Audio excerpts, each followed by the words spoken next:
మీ ఎలాంటి వ్యాపార ప్రకటనలకైనా వెంటనే మా ఛానల్ సంప్రదించండి. అందరికీ నమస్కారం. ఈ రోజు మనతో పాటు ప్రముఖ తంత్ర జ్యోతిష్యులు, జ్యోతిష రత్న, జ్యోతిష సామ్రాట్ చింతారు ఉప్మన్ గదరావు గారు మనతో ఉన్నారు. గురుగారితో మాట్లాడేద్దాం. నమస్కారం గురుగారు.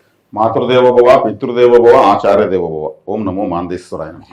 గురుగారు, నవంబర్ మాసం విశేషంగా మేషరాశి వాళ్ళకి ఎలాంటి ఫలితాలు మనం ఎక్స్పెక్ట్ చేయొచ్చు అంటారు? ఏలినాటి శనిలో ఉన్నారు, దాని తాలూకు ఇంపాక్ట్ ఎంతవరకు ఉంటుంది? ఓవరాల్ గా ఎలాంటి జాగ్రత్తలు తీసుకోవాలి వీళ్ళందరూ కూడా? 2025 సంవత్సరం నవంబర్ మాసం మాస ఫలితాల్లో భాగంగా మనం మేషరాశి గురించి మాట్లాడుకుంటే, ముందుగా మనము ప్రతి రాశికి ఒక ప్రత్యేకత గురించి మనం మాట్లాడుకుంటున్నాం. ఈ మేషము అంటే కాలపురుషుడి యొక్క తల. మేషంతోనే ప్రారంభమవుతుంది జ్యోతిశాస్త్రం. అశ్విని నక్షత్రంతో ప్రారంభమవుతుంది. అశ్విని నక్షత్రానికి అసలు తలే ఉండదు, అంటే కేతు గ్రహం. దానికి కేతు తలే ఉండదు. తలే లేనిటువంటి గ్రహ నక్షత్రంతో జ్యోతిశాస్త్రం తల అయినటువంటి మేషంతో స్టార్ట్ అవుతుంది జ్యోతిశాస్త్రం. అంటే వీళ్ళకు తలకు సంబంధించిన ఏదో ఒక సమస్య ఖచ్చితంగా ఉంటుంది. మతిమరుపు కావచ్చు, నిద్ర సరిగ్గా లేకపోవచ్చు, అది తలకు సంబంధించిందే కదా. అదేవిధంగా వీళ్ళకు తలకు గాయం కావచ్చు, హెడేక్, హెయిర్ ఫాలింగు, ఇట్లా ఏదో ఒకటి తలకు సంబంధించిన సమస్యను ఎదుర్కొనేదానికి అవకాశం ఉంటుంది. అదంతా వీళ్ళకి జనరల్ విషయం అయిపోయింటుంది. నాకు ఎప్పుడు అప్పుడు తలకన్నా పోస్తానే ఉంటుంది, పోతూ ఉంటుంది, హెయిర్ ఫాలింగ్ అవుతూ ఉంటుంది, ఇట్లా అంటూ ఉంటారు. కేతు యొక్క నక్షత్రం ప్రారంభమవుతుంది కాబట్టి ముఖ్యంగా, అతి ముఖ్యంగా, మరీ ముఖ్యంగా వీళ్ళు చికెన్, ఎగ్గు తినకూడదు. చికెన్ అంటే కోడి కూర అని అర్థం. కోడి అంటేనే కేతు గ్రహం. కేతు గ్రహం మన చుట్టూ తిరుగుతుందంటే అదే కోడి. అదేవిధంగా వీళ్ళు అది తినడం వల్ల అప్పులు పెరిగిపోతాయి. కంపల్సరీ వీళ్ళు అప్పులతో ఫైటింగ్ చేస్తూనే ఉంటారు ఎప్పుడు. ఇంకొకరికి ఉపయోగపడుతూ ఉంటారు, ఇంకొకరు ఉపయోగపడుతూ ఉంటారు. వీళ్ళ అవసరం డబ్బులు రావు, వచ్చినా అది చాలదు, మిగలదు. ఆ విధంగా ఉంటుంది. కానీ వీళ్ళకున్న టాలెంట్ ఎవరికి ఉండదు. టాలెంట్లో నెంబర్ 1 పొజిషన్లో ఉంటారు. వీళ్ళ ఇంటెలిజెన్స్ మొత్తం వేరే వాళ్ళకి ఉపయోగపడుతుంది. భలే షార్ప్గా చెప్పిస్తారు వీళ్ళు. ఇప్పుడు మన నెంబర్ ఆఫ్ టైమ్స్ ఇది చెప్పుకున్నాం వీళ్ళకు. ఈ రాశికి ఒక కంపెనీలో వీళ్ళు పనిచేస్తే కంపెనీ డెవలప్ అవుతుంది. వీళ్ళు అలాగే పోయి ఐడియాలు ఇస్తారు. వీళ్ళు పోయి ఐడియాలు ఇస్తారు వాళ్ళకు. వాళ్ళకి నచ్చింది ఇతన్ని రిసీవ్ చేసుకుంటారు. కానీ వాళ్ళకి నచ్చదు అనేదానికి కారణం ఏంటంటే, వచ్చిన పని చూసుకోకుండా కంపెనీకి సలహాలు ఇస్తున్నాడేంటి, చాలా అతిగా ఉన్నాడు వీడు, బయట పొమ్మంటారు. ఇట్లా అట్లా చేసుకుంటే వీళ్ళు ఇంకో కంపెనీ మారాల. వీళ్ళేమి పోయి మన కంపెనీ మంచి స్థాయిలో ఉంటే బాగుంటుందనే ఉద్దేశం వీళ్ళు చెప్తారు. వీళ్ళ ఉద్దేశం వాళ్ళకి అర్థం కాకపోతే ఇంకో కంపెనీ కూడా అదే పని చేస్తారు. ఇట్లా కంపెనీలు కావాలంటే ప్రాజెక్టులోనే మారుస్తూ ఉంటారు. ఒకేసారి 4, 5, 10 ప్రాజెక్టులు ఆలోచించే వాళ్ళని కూడా నేను చూసాను మేషరాశిలో, మేషలగ్నంలో, మేషరాశిలో. అట్ ఏ టైం అంత మల్టీ టాలెంట్ ఉంటుంది. ఫైనల్గా వీళ్ళకి రిజల్ట్ చూసే కూడా తక్కువ ఉంటుంది. అదే అంటుంటారు కొంతమంది, అంటుంటారు అంతా చెప్తాడు, తీరా వాడి పరిస్థితి చూసి ఇట్లుంది, వాడు అంత తెలుగుతుండు, వాడు ఎందుకు అంత బాధలు ఉన్నారు, వాళ్ళు చూసుకోవచ్చు కదా, అందరికీ చెప్పేవాడు అంటుంటారు. కానీ వీళ్ళు ఉపయోగపడరు అనేది జ్యోతిశాస్త్రం ఉందనేది చెప్పేవాళ్ళకి తెలియదు, భరించేవాడికి తెలియదు. ఇది అగ్నితత్వ రాశిది. అగ్నితత్వం అంటే అగ్గి ఎప్పుడు మండుతూ ఉంటుంది కదా, వీళ్ళ బ్రెయిన్ కూడా ఎప్పుడు ఆలోచిస్తూనే ఉంటుంది, యాక్టివ్లో ఉంటారు. అగ్ని అంటే ఒక యాక్టివ్నెస్. కుజుడు రాశి అధిపతి. కుజుడు రక్తానికి అధిపతి. నేను ఇంతకుముందు కూడా కొన్ని వీడియోలు చెప్పాను. అప్పుడు రక్త ప్రవాహం వీళ్ళకి బాగానే ఉంటుంది. దానివల్ల వచ్చిన మైనస్ ఎంత ఏమంటే, అది లోపం అని చెప్పాలన్నా శాపం అని చెప్పాలి తెలియదు, కానీ బెనిఫిట్ వీళ్ళకే తక్కువ. ఇవి నాదే అని మీరు పేరు పెడితే వీళ్ళకి కాదు ఇంకంతే. అందుకే వీళ్ళు ఆఫ్టర్ మ్యారేజ్ సెట్ అవుతారు. అదన్నీ భార్య పేరుతో చేసుకోవాలి. అప్పుడు కూడా ఎక్కువ మంది మేషరాశిలోని కోటేశ్వరులంతా కూడా బినామీలతోనే సక్సెస్ అవుతారు. వాళ్ళ పేరుతో చేసుకున్న రోజులు కాలేదని వాళ్ళ అనుభవానికి వచ్చిన తర్వాత బినామీలు పెట్టుకుంటారు. కాబట్టి ఈ రాశి యొక్క ప్రత్యేకతలు ఇవి. ఆల్మోస్ట్ మనం ఇంతకుముందు చెప్పినవే. కొంతమంది అనుకుంటారు ఎప్పుడు మేషరాశి గురించి ఇదే చెప్తారని. కొత్తగా చూసేవాళ్ళు ఉంటే వాళ్ళకి కనెక్ట్ అవుతుంది. కాబట్టి మేషరాశి వాళ్ళకు white colour, red colour, yellow colour, ఇటువంటి కలర్స్ బాగా కలిసి వస్తాయి. బ్లూ రిలేటెడ్, గ్రీన్ రిలేటెడ్, అదేవిధంగా వైట్లో ఆఫ్ వైట్ కలిసి వస్తుంది, ఫుల్ వైట్ కలిసి రాదు. అంటే కొంచెం దగదగ సిల్వర్ డిస్కో లాగా మెరిసే వైట్ కలిసి రాదు. Off white, minister white, lawyer white ఇటాడు కలిసి రాదు. ఆఫ్ వైట్ మాత్రం కలిసి వస్తుంది. ఆరెంజ్ కలర్ కలిసి వస్తుంది. ఈ కలర్స్ అంతా వీళ్ళు బాగా వేయచ్చు. అదేవిధంగా మల్టీ కలర్స్, 2-3 రంగుల టీ షర్ట్లు ఇవ్వడం కూడా బాగా కలిసి వస్తాయి. ఇది ఈ రాశి వాళ్ళకు మనం ఈ మాసం చెప్పదలుచుకున్నటువంటి ఒక ఆసక్తికరమైన విషయాలు. ఇక ఈ మాసం తీసుకుంటే వీళ్ళకు ఏలినాటి శని అనేది ఉంది. కానీ శనేశ్వరుడు ఏలినాటి శని ప్రభావం చూపించాలి కాబట్టి ఆయనే వక్రంలో ఉన్నాడు. ఇప్పుడు అంటే ఆయనే వీళ్ళని పట్టించుకునే స్థితిలో లేడు. ఆయన తన రివర్స్లో ఉన్నాడు. వెనక్కి తిరిగేటప్పుడు కారైనా, మనిషి అయినా, గ్రహమైనా, పక్షి అయినా, ఏ జీవైనా వెనక్కి తిరిగేటప్పుడు అన్కంఫర్ట్లో ఉంటుంది. అన్కంఫర్ట్లో ఉంది కాబట్టి ఏళ్ళు నడిచిన ప్రభావం తక్కువ. అందులో ఇంకోటి ఏమంటే, నేను ఇంతకుముందు కూడా చాలా మాస ఫలితాల్లో చెప్పాను, ఆయన మీన రాశిలో ఉన్నాడు. మీనము అంటే సముద్రము, నీళ్ళల్లో ఉన్నాడు. విస్తారంగా వర్షాలు పడుతున్నాయి కదా ఇప్పుడు. అంటే మీన రాశిలోకి శని వచ్చాడు. శని వ్యవసాయ కారకుడు, కర్షక కార్మిక వర్గాల కారకుడు కాబట్టి సముద్రం నుంచి కదా వర్షం ఉత్పత్తి అవుతుంది కాబట్టి ఎక్కువ వర్షాలు పడుతూ ఉన్నాయి అన్నమాట. మేషంలోకి శని వచ్చినప్పుడు వర్షాలు, కరువు స్టార్ట్ అవుతుంది. ప్రపంచ యుద్ధం వచ్చిన ఆశ్చర్యం లేదన్న స్థాయిలో యుద్ధాలు వస్తాయి. కాబట్టి మేషంలోకి శని వచ్చినప్పుడు అధికార మార్పు కూడా జరిగిపోతుంది. ఇప్పుడు ఎవరెవరైతే ఉన్నారో నాయకులుగా, ముఖ్యమంత్రులు, ప్రధానమంత్రులు అందరినీ మార్చేస్తారు, కొత్త వాళ్ళు వచ్చేస్తారు. 30 సంవత్సరాలకు ఒకసారి వస్తాడు శనేశ్వరుడు. ఇంతకుముందు 30 సంవత్సరాల ముందు వెనక్కి వెళ్తే అప్పుడు కానీ పేపర్లో ఇవన్నీ న్యూస్ చేసుకుంటే రాజకీయంగా అప్పుడు అందరూ ఉన్న వాళ్ళంతా మారిపోయినారు. ఇంతే గుడ్డు గుర్తు, ఇంకేం అవసరం లేదు. ఆయన మేషంలోకి వచ్చి అంటే ఇప్పుడున్నటువంటి పాలకులంతా మారిపోతారు. పార్టీలు ఏదైనా కావచ్చు, వాళ్ళ పేర్లు ఏదైనా కావచ్చు, నాయకత్వాన్ని మార్చేస్తాడు. ఎందుకు మారుస్తాడు మేషంలోకి శనేశ్వరుడు వస్తాయంటే, మేషరాశి శనేశ్వరుడు శత్రు రాశి కుజుడిది. కుజుడికి శని, ఈ 2 గ్రహాల యుద్ధ గ్రహాలు. శనేశ్వరుడు ఓటర్స్. ఈయనేం చేస్తాడు, ఇప్పుడున్న వాళ్ళని ఓట్లు అయిపోయాడు, అంతే, ఇంకేం లేదు. అక్కడికి వచ్చినప్పుడు కరువు స్టార్ట్ చేస్తాడు. ఈయన వ్యవసాయ కారకుడు కదా, మేషం అగ్నితత్వ రాశి అన్నాను కదా, అప్పుడు వర్షం పడదు. ఈయన వర్షాన్ని వాడు కురిపించలేడు. అప్పుడేమవుతుంది, వర్షం పడినప్పుడు కరువు వస్తుంది. యుద్ధ గ్రహాలు కదా శని కుజులు, వీళ్ళిద్దరు వచ్చినప్పుడు గొడవలు వస్తాయి. నాకు తెలిసి 30 సంవత్సరాలకు ముందు జూనియర్ బుష్ సద్దాం హుసేన్కి యుద్ధం జరిగింది. అప్పుడు కరువులు వచ్చాయి. మా ప్రాంతాల్లో అంతా కూడా పశు శిబిరాలు పెట్టి గడ్డి గవర్నమెంట్ సప్లై చేసింది. అసలు ఏ మేత లేదు. ఆ 30 సంవత్సరాల ముందు నాకు బాగా తెలుసు అది. అప్పుడు ఆ యుద్ధాల్లో వచ్చి చూశాను నేను. పశు శిబిరాలు పెట్టి పశువులు కూడా మేత లేకుండా ఉండడం చూశాను. దొంగలించేవాళ్ళు గడ్డిని. ఎందుకంటే ఆవులు, పశువుల కోసం అందరూ దొంగలేరు కొంతమంది. ఎందుకంటే అవి బతుకుంటే కొద్ది రోజులు వాన పడితే వాటి వల్ల మనం బతుకుతామని. ఆకలి ఏమైనా చేపిస్తుంది అంటారు. అటువంటి పరిస్థితులు మేషంలోకి వచ్చినప్పుడు సరి అవుతాయి. ఇప్పుడు ఆయన జలరాశిలో ఉన్నాడు, అన్కంఫర్ట్గా ఉన్నాడు. మేషరాశి వాళ్ళకు ఏలినాటి సమయంలో భయపడాల్సిన అవసరం లేదు. ఆయన జన్మంలోకి వచ్చినప్పుడు దేహపీడ, దేహం తనపైకే వస్తాడు కాబట్టి మేషరాశికి దేహ అనారోగ్యము, జన్మంలోకి వస్తాడు. జన్మనిచ్చిన తల్లికి అనారోగ్యము, కష్టము, నష్టము ఇట్లాంటివి ఇస్తాడు. కాబట్టి ఏలినాటి శని పైన ఇప్పుడు ఊహించుకొని భయపడాల్సిన అవసరం లేదని భరోసా ఇస్తుంది, అంతే, ఇంకేం లేదు. ఏలినాటి శని తెలుసుకుని వీళ్ళు అన్నీ నిలిపేయాలన్నా అంత అవసరం ఏముంది. వీళ్ళు స్వతహాగా కష్టజీవులు, బాగా బ్రెయిన్ వర్క్ బాగా చేస్తారు. వీళ్ళు మొత్తం బ్రెయిన్ వర్క్ వెళ్ది ఎంతో కొంత వీళ్ళు తీసుకుంటూనే ఉంటారు. అట్టని పూర్తి కాలుగా కూర్చునే వాళ్ళం కాదు. వీళ్ళకి వేరే వాళ్ళకి ఉపయోగం ఎక్కువ, కాకపోతే తక్కువ బెనిఫిట్ వీళ్ళకున్నా కానీ ఎంతో కొంత మనీ ఫ్లోటింగ్ లాగుతూనే ఉంటారు వీళ్ళు. దాంట్లో ఏం డౌట్ ఏం లేదు. కాబట్టి వీళ్ళు ఎప్పటికైనా సరే ఆంటర్ప్రెన్యూర్స్ అయ్యేటువంటి స్థాయి వీళ్ళది కంపల్సరీ. వీళ్ళ ఎఫర్ట్లో ఎప్పుడు వెనక్కి తగ్గరు, తనివి తీరు ఎఫర్ట్ పెడతారు. కాబట్టి ఇప్పుడు వీళ్ళకు 4వ ఇంట్లో గురువు ఉచ్చ స్థితిలో ఉన్నాడు, అది మంచిది. భాగ్యాధిపతి చతుర్థంలో, మంచిది. అదేవిధంగా శనిని కూడా గురువు చూస్తాడు, ఏలినాటి శని ఫెట్ తగ్గుతుంది. అష్టమంలో కుజుడు ఉన్నాడు. ఇది అష్టమంలో కుజుడు స్వస్థానంలో ఉన్నా కానీ ద్వితీయాన్ని చూస్తాడు. ద్వితీయాధిపతి లగ్నాన్ని చూస్తాడు, రాశిని చూస్తాడు, ఇది బాగుంది. శుక్రుడు ద్వితీయాన్ని చూస్తాడు, ద్వితీయాధిపతి రాశిని చూస్తాడు, ఫైనాన్షియల్గా బాగుంటుంది. ధనపరంగా ఎటువంటి లోటు ఉండదు, బాగుంటుంది. శుక్రుడు మేషాన్ని చూడడము, కుజుడు వృషభాన్ని చూడడము, ద్వితీయాధిపతి రాశిని, రాశాధిపతి ద్వితీయాన్ని, ఈ కాంబినేషన్ ఎక్సలెంట్. ఇది మళ్ళీ ధనకారకుడు ఉచ్చస్థితి కాబట్టి బలపడినాయి, స్థానాలు బలపడినాయి. 7వ ఇంట్లో బుధుడు ఉన్నాడు. డాక్యుమెంట్స్ పరంగా ఏదైనా సమస్యలు ఉంటే తీరిపోతాయి. ఇప్పుడు డాక్యుమెంట్ సమస్యలు ఉంటే, బుధుడు అంటే డాక్యుమెంట్ అంటే ఏమి, ఎవ్రీథింగ్ డాక్యుమెంటే. బర్త్ సర్టిఫికేట్ కానీ డెత్ సర్టిఫికేట్ వరకు అన్ని డాక్యుమెంట్లే. పెళ్లి పత్రిక, ఇచ్చే బస్ టికెట్, కరెంట్ బిల్ కూడా డాక్యుమెంట్లే. డాక్యుమెంట్ లేకుండా ప్రపంచం లేదు. ఆఫీసులకు వెళ్తూ ఉంటారు, ఆ పనులు అవ్వక తిరిగి వచ్చేస్తూ ఉంటారు, అవి కంప్లీట్ అవ్వచ్చు అంటారు. ఒక అప్లికేషన్ రాసి ఒక పోలీస్ కంప్లీట్ ఇచ్చిన డాక్యుమెంటే. అంతెందుకండి, ఇప్పుడు 10 రూపాయల నోట్ ఒక డాక్యుమెంటు, అది 10 రూపాయలు అని చెప్పేదానికి ఆధారం అది డాక్యుమెంట్. కరెన్సీ మొత్తం డాక్యుమెంట్సే.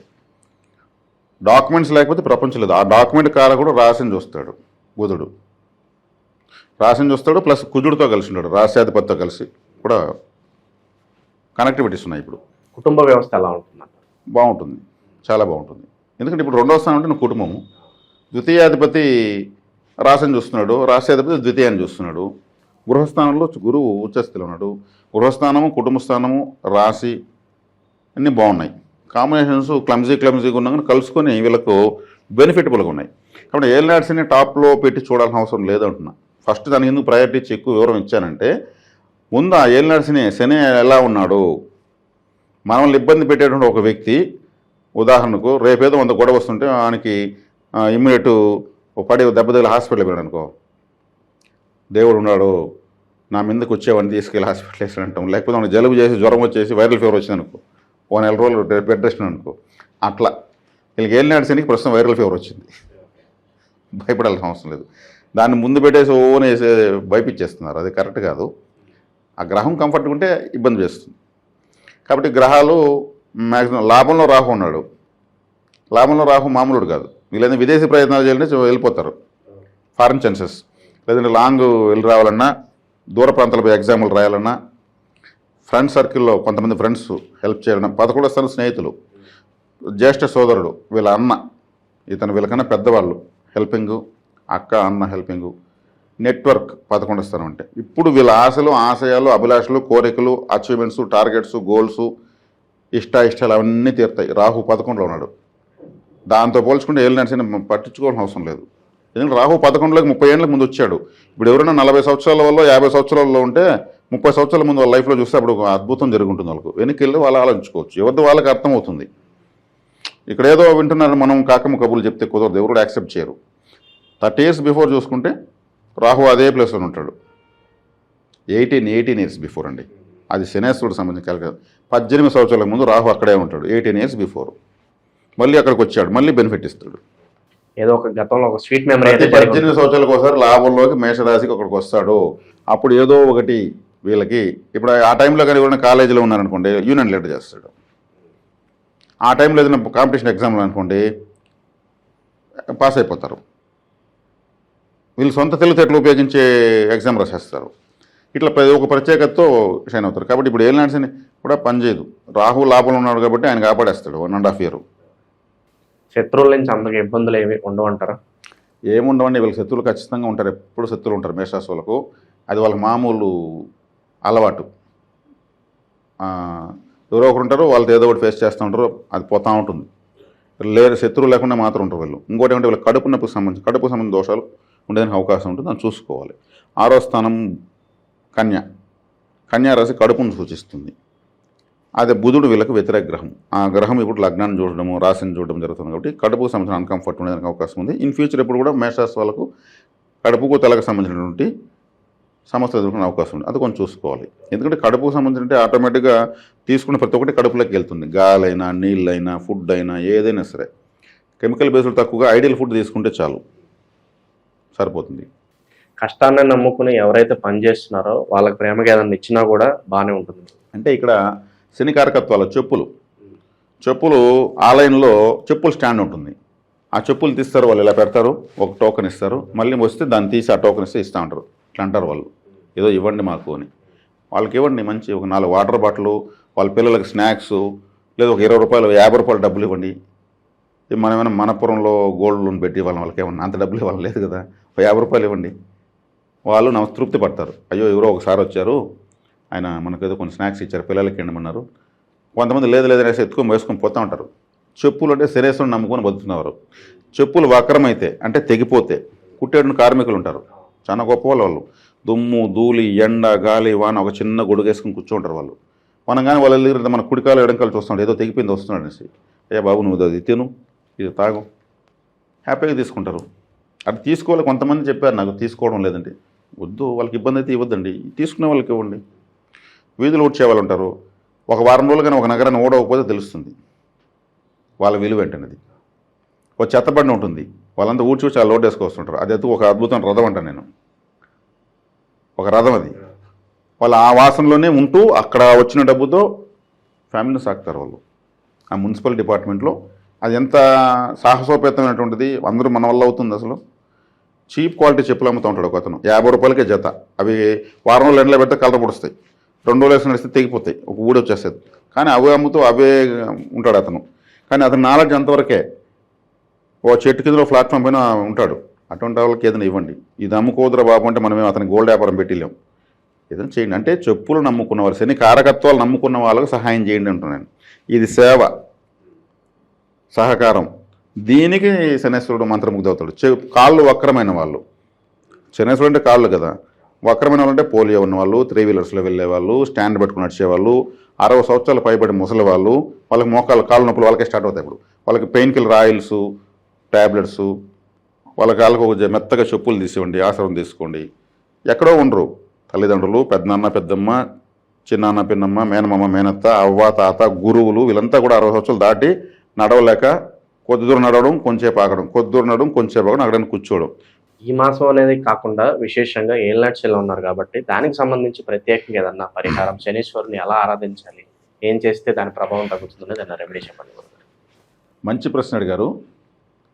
ఎందుకంటే ఏలినాటి శని అనేది దాన్ని ఒక 2 సార్లు అనుభవించిన వాళ్ళు దాన్ని ఒక వరంగా భావిస్తారు. కానీ అంతని మనం సులభంగా చెప్పినంతమంది అనుభవించాలకు ఆ బాధ తెలుస్తుంది. మనం ఏం చేయొచ్చు అంటే శనేశ్వరుడు యొక్క ఆయుధము చీపురు కట్ట. చీపురు కట్టను మనము శుభ్రం చేయడానికి ఉపయోగం. నగరాలు అన్ని ఇండ్లు అన్నీ కూడా చీపురు కట్టాయి. అందుకే దాంతో కొట్టినా శని పడుతుందని దాన్ని చూపిస్తే కూడా కోపం వస్తుంది, గొడవలు అయిపోతాయి. చీపురుతో కొడతాను అంటారు, అంటే నీకు శని పడుతుంది అని అర్థం. ఇలా నెగిటివ్గా దాన్ని వాడతారు. కానీ ఆలయమైనా చీపురుతోనే ఉడుస్తారు. శివాలయాలకు చీపురు కట్టలు ఇవ్వడం మంచిది. ఆలయ శుభ్రతకు ఉపయోగపడవచ్చు. చీపురుని మనం ఇచ్చామనుకోండి, ఒక కొబ్బరి పొలం చీపురు ఒక 5 సంవత్సరాలు అరగదు, అది 4-5 సంవత్సరాలు అరగదు. ఒక 5 కట్టలు ఇచ్చామనుకోండి, ఇంకో నెల ఇంకొక ఆలయానికి, ఒక సంవత్సరం రోజులు ఇస్తామంటే ఏమవుతుంది, ఈ మేషరాశి వాళ్ళ వల్ల ఒక 10 ఆలయాలు శుభ్రం అవుతూ ఉంటాయి. అంటే ఆలయానికి అభిషేకం చేస్తున్నట్టే. మూల విరాట్కి అందరూ చేస్తారు. ఆలయం శుభ్రం చేస్తే అభిషేకం చేసినట్టే. అప్పుడేమవుతుంది, జాతకంలో శని యొక్క ఆయుధాన్ని, శని కారకత్వాన్ని ఆలయానికి కానుకగా ఇస్తున్నాం. అంటే కానుకని ఎందుకుంటున్నానంటే ఆలయానికి ఇచ్చేదేన్ని కానీ దానం అనకూడదు. మనం ఇస్తే దానం తీసుకున్నంత ఇస్తే దేవతలు ఉంటారా, సమర్పణ, కానుక అనాలి. కాబట్టి చీపురు కట్టలు ఆలయాలకు ఇవ్వడము. అదేవిధంగా శనేశ్వరుడు యొక్క నక్షత్రం అనురాధ నక్షత్రం వృశ్చికంలో ఉంటుంది. వృశ్చికం అంటే మన యొక్క జెనెటికల్ ఆర్గన్స్, మలమూత్ర విసర్జన అవయవాలు వృశ్చికంలో ఉంటాయి. కాబట్టి డెలివరీ హాస్పిటల్స్, కానుపుల హాస్పిటల్కి floor cleaners, toilet cleaners, mop sticks, అవసరమైతే చీపుర్లు, అంటే శుభ్రం చేసే ఐటమ్స్ ఇవ్వాలి. ఎప్పుడైతే హాస్పిటల్ ఆలయము శుభ్రతకు వీళ్ళు పాటుపడతారో ఏలినాటి శని పనిచేయదు. శనేశ్వరుడు పూజలకు లొంగడు, సేవకు లొంగుతాడు. ఆయన యొక్క సైకాలజీ తెలుసుకొని నేను చెప్తున్నా. కానీ కష్టం పెట్టకుండా మాత్రం వాళ్ళు సేవ చేస్తే కూడా రిజల్ట్ ఇస్తాడు. కష్టపెట్టి రిజల్ట్ ఇవ్వకపోతే ఏలినాటి శని 100% వ్యతిరేకంగా పనిచేసేట్టే. కష్టపెట్టి రిజల్ట్ ఇచ్చిన అనుకో, దాంట్లో తృప్తిగా ఉంటుంది. ఆ డబ్బును వేస్ట్ ఖర్చు పెట్టరు. ఎంత కష్టపడితే వచ్చిన ఈ డబ్బు, దీన్ని నేను వృధా ఖర్చు పెడుతున్నా, 10 రూపాయల నోట్ని 20 సార్లు ఆలోచించి ఖర్చు పెడతారు. వాళ్ళకి మెత్తగా చెప్పులు తెచ్చి నోట్లో ఒక స్వీట్ పెట్టి ఆశీర్వదించమంటే ఎందుకు ఆశీర్వదించరు? అంత మెచ్యూరిటీ ఉంటుంది వాళ్ళకి. 2 సార్లు 3 సార్లు ఏలినాటి శని అనుభవించే ఉంటారు వాళ్ళు. వాళ్ళలో ఉంటాడు శనేశ్వరుడు.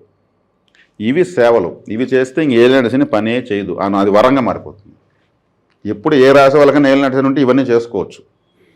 పోయి శనికి తైలాభిషేకం చేయండి, అప్పు చేసుకుని శని సింగనాపూర్ పోయిరండి, తమిళనాడులో లాంగ్వేజ్ తెలియకున్న తిరునల్లారు వెళ్ళరండి, అక్కడ నల్లని బట్టలు వేసుకుని నీళ్ళలో వదలండి. ఇవన్నీ ఉన్నాయేమో నాకు తెలియదు. కానీ నాకు తెలియదు, నేను అనుకున్నది ఏమంటే ఇవన్నీ ఓవర్ యాక్షన్ అని నేను అనుకున్నా. ఇది నా అభిప్రాయం. సేవకు శనీశ్వరుడు లొంగుతాడంటే మనకు అనుగ్రహిస్తాడు. ఇప్పుడు ఇవన్నీ శని అనుగ్రహ కారకత్వ పనులు. ఆలయాలను శుభ్రం చేయమని చెప్తున్నాము. వీధులు శుభ్రం చేసే వాళ్ళకి, నగరాలు శుభ్రం చేసే వాళ్ళకి నేను చెప్తున్నవి 100 రూపాయలు కూడా కాదండి. దీంట్లో ఒక గ్రహం మనకు ఫేవర్ అవుతుంది. మనకి కిరీటాలు రావు, మనం అనుకున్న పనులు అవుతూ ఉంటాయి. పాను పైన పడుకుని ఉంటే జరిగిపోతుంది నేను లేదు, కష్టంతో కూడుకున్న రిజల్ట్ అయితే వస్తుంది. శని ఎప్పుడూ నేర్పించే గ్రహం. నోటి మీద కొట్టాడు, వీపులో తడతాడు. కాబట్టి ఏలినాటి శని మేషరాశికి ఉంది, మీనరాశికి ఉంది, కుంభరాశికి ఉంది. వీళ్ళందరూ కూడా ఇదే పని చేయొచ్చు. మనం ప్రతి ఒక్కరూ ఏలినాటి శని లేకపోయినా చేస్తే దానివల్ల ఆయన ఏలినాటి శని వచ్చినప్పుడు బాధించడు. మనం ఆల్రెడీ బ్యాలెన్స్ కరెన్సీ బ్యాలెన్స్ పెట్టుకుంటాం.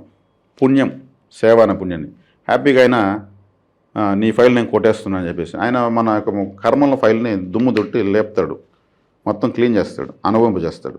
అందుకే ఆయన్ని కర్మగ్రహము ధర్మగ్రహము ఒక ఆర్మీ లాంటి దేవత అని చెప్పింది. ఆయన భయపడాల్సిన అవసరం లేదు. మనం ఆయన అనుభవించ చేయకపోతే ఇంకే గ్రహం పట్టించుకోదు. కర్మ పేరుకుపోయేసి మన జన్మ లంపటాల్లో తగులుకుంటాం. శుభ్రం చేసేది ఆయనే. కాబట్టి ఆయన శుభ్రం చేసేది ఆయన ఆయుధం. కాబట్టి ఇలా శనేశ్వరుని గురించి చెప్తే చాలా అద్భుతంగా ఉంటుంది. అసలు టైం కూడా మనకు తెలియదు, ఆకలి లేదు, నిద్ర రాదు. గొప్ప దేవత ఆయన. ఆయన గొప్పతనం చాలా కఠినంగా ఉంటుంది, అంతే, ఇంకేం లేదు. ఆ కఠినత్వం ఎదుర్కోలేక అల్లాడిపోతారు. ఇక ధనపరంగా ఏదన్నా పరిహారం ఉంటే తెలియజేయండి.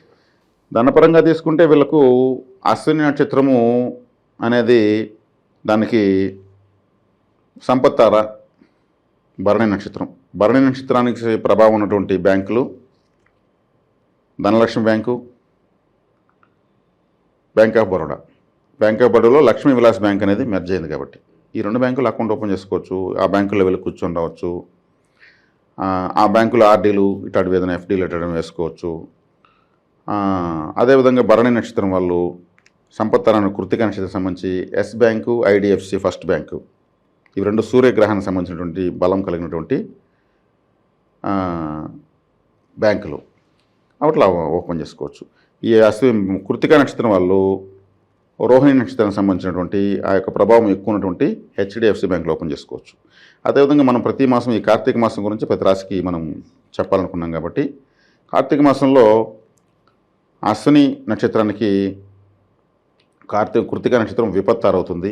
వీళ్ళు దీపాలు దానంగా ఇవ్వచ్చు, నూనె దానంగా ఇవ్వచ్చు, తైలం అఖండ దీపాల్లో నూనె పోయొచ్చు, ప్రమిదలు దానంగా ఇవ్వచ్చు. అఖండ దీపాలను పోయాలి, వేరే వాళ్ళు వెలిగించిన దీపాలు పోయకూడదు.